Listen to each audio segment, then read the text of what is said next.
नमस्कार दोस्तों। आज फिर मैं आपके लिए एक टीडीएल लेके आया हूँ। और ये टीडीएल है अपने बाय डिफ़ॉल्ट टेली में क्या होता है कि डाटा पाथ एक ही रहता है, और जो डाटा पाथ रहता है उसके अंदर जो कंपनी होती है हमें वो शो करती है। ये टीडीएल लोड करने के बाद में आपको यहाँ पे एक बटन देखने को मिलेगा, मल्टी डाटा पाथ। इस पर आप क्लिक करोगे, आपको मल्टी डाटा पाथ सेलेक्ट करने का ऑप्शन मिलेगा।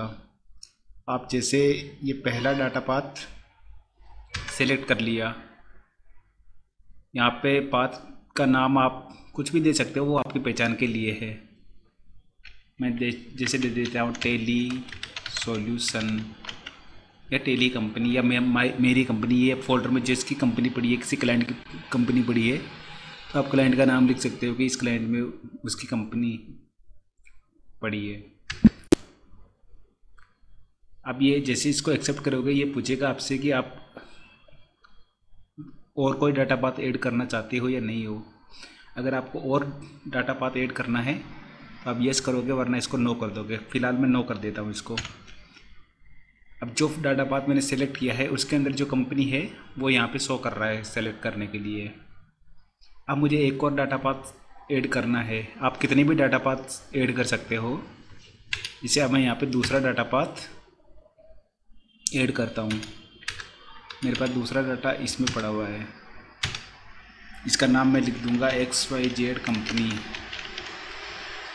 आपको पासवर्ड में भी यही डालना है, XYZ कंपनी, जिप का पासवर्ड। ये एक्सेप्ट किया। अब मेरे को दोबारा और नहीं डालना है, इसलिए मैं नो कर देता हूँ। अब दोनों का डाटा यहाँ पे शो कर रहा है एक ही लिस्ट में।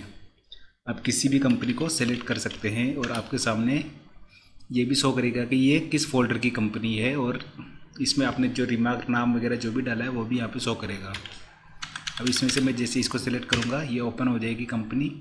वापस क्लोज करूँगा, ये क्लोज हो जाएगी। अब मुझे ये लिस्ट को वापस अगर क्लियर करनी है, यहाँ पे जाके क्लियर का बटन दिया हुआ है, लिस्ट क्लियर लिस्ट, इस पर क्लिक करोगे, लिस्ट क्लियर हो जाएगी। बाई डिफ़ॉल्ट वाला आपके चालू हो जाएगा। तो आज की टीडीएल में इतना ही। लिंक डिस्क्रिप्शन में है, डाउनलोड कर लो।